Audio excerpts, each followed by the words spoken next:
เอาเลย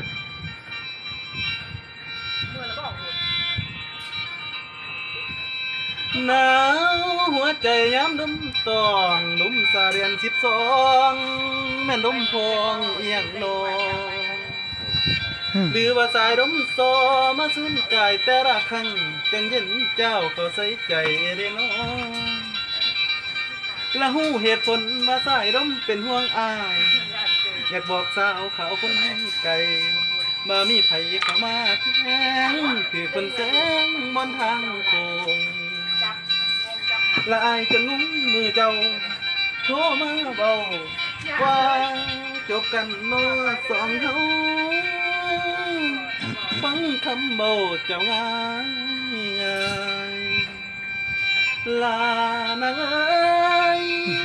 อายแปรดมแปรตายกินสุราอาบน้ำเดาผู้ใดเบาบ่ได้ยินความหวังฟังขาดสิ้นเหลือแต่กินความเจ็บ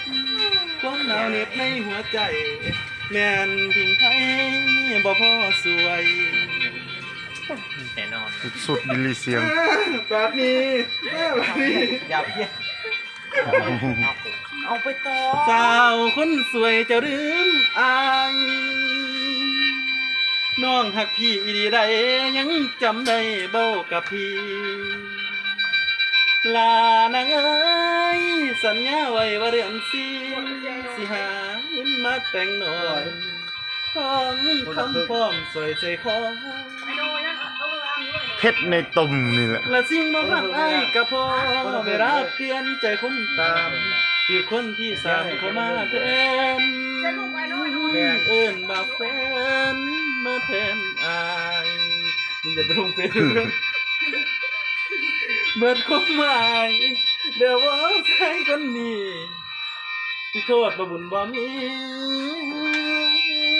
ลุงมาทำเดียวหน้าตามันคล้ายแบบ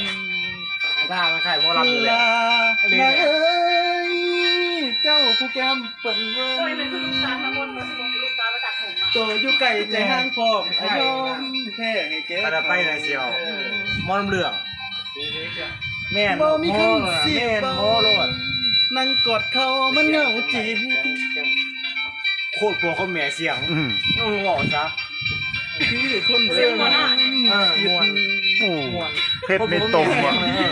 เนี่ย เพชรขยายแล้วว่ะเพชรออกจากตุ่มเลย ตาดูผู้ชา